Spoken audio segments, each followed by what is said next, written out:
어제 광주의 한 주상복합 아파트 신축 공사 현장에서 고층 구조물이 붕괴하는 사고가 발생했죠. 이 사고로 현재 6명이 실종 상태인데요. 네, 현재 실종자 수색에 앞서서 건물 안전 진단이 진행 중입니다. 현장에 나가 있는 취재기자 연결합니다. 이호진 기자.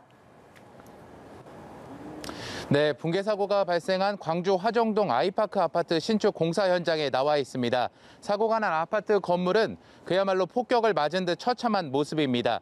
철골은 엿가락처럼 휘어져 있고 외벽뿐 아니라 내부 구조물도 일부 무너지면서 신축 중인 아파트 안이 훤히 보일 정도입니다.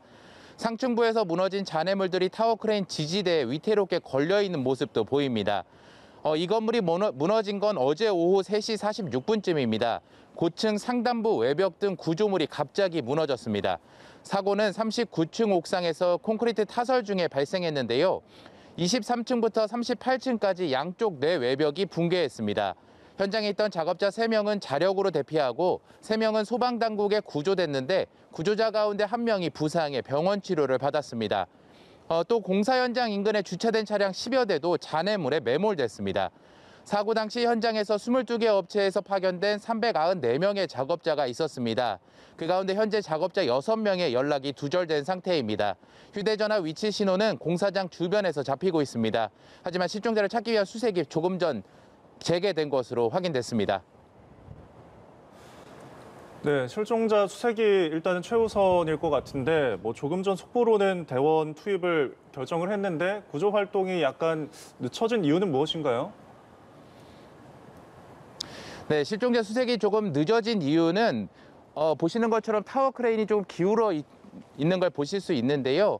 붕괴된 건물에 설치된 140m 높이의 타워 크레인이 기울어져 있었기 때문에 건물의 추가 붕괴 위험이 있었기 때문입니다. 건물에 설치된 타워 크레인 지지대 가운데 최상단은 일부 떨어져 나가고 휘어져 있는 모습도 보입니다. 또 잔해물들이 위태롭게 걸쳐져 있어서 상층부에 남아있는 잔해물의 추가 추락 가능성도 남아 있습니다. 상황이 이렇다 보니까 섣불리 인력을 투입하지 않고 우선 관계기관이 현장 안전진단을 실시한 건데요. 외부 전문가 9명이 들어가서 안전진단을 실시한 결과 수색을 재개해도 큰 무리가 아닐 거라고 판단해서 다시 수색을 재개한 것으로 알려졌습니다. 앞서 말씀하신 것처럼 수색견 등을 파악해서 우선 실종자의 생사를 파악하는 데 주력하고 있는 것으로 확인됐습니다.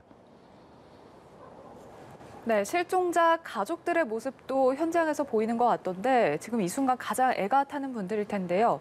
실종자 가족들은 현재 어떤 상황입니까? 네, 그렇습니다. 이제 조금 전 수색이 재개되긴 했지만 어제 사고 소식을 듣고 현장에 달려온 일부 가족들은 뜬 눈으로 밤을 지새웠습니다. 가족들은 수색이 더디게 진행되고 있어 애만 태우고 있는 상황이었는데요. 게다가 생사 여부만이라도 확인돼야 할 텐데 이마저도 아직 확인이 어려운 상황이어서 안타까움을 자아내고 있습니다. 가족들은 조금 전 이용석 광주시장 등과 만났는데요. 그 자리에서 이 시장을 붙잡고 울부짖기도 하고 성토하며 한시라도 빨리 수색을 해달라고 촉구하기도 했습니다. 네, 사고가 발생하고 나서 본격적으로 경찰 수사도 착수가 됐다고요? 네, 그렇습니다. 광주경찰청은 수사본부를 구성해 본격적인 수사에 착수했다고 밝혔습니다. 다만 아직 현장 접근이 어려운 상황이다 보니 현장 관계자들을 상대로 관련 자료를 파악하고 있으며 사고 발생 경위와 안전관리 분야 등을 조사할 예정입니다. 사고 원인을 밝히기 위한 합동 감식은 안전진단이 끝나고 수색 작업이 끝나야 이루어질 것으로 보입니다. 한편 시공사인 HDC 현대산업개발 유병규 대표는 방금 전 현장에서 이번 사고와 관련된 입장을 발표했는데요. 이번 사고에 머리를 숙여 깊이 사과를 한다면서 수색과 구조에서 2차 피해가 없도록 안전에 만전을 기하고 수사기관 조사에 성실히 임할 것이라고 밝혔습니다. 지금까지 광주 사고 현장에서 연합뉴스TV 이호진입니다.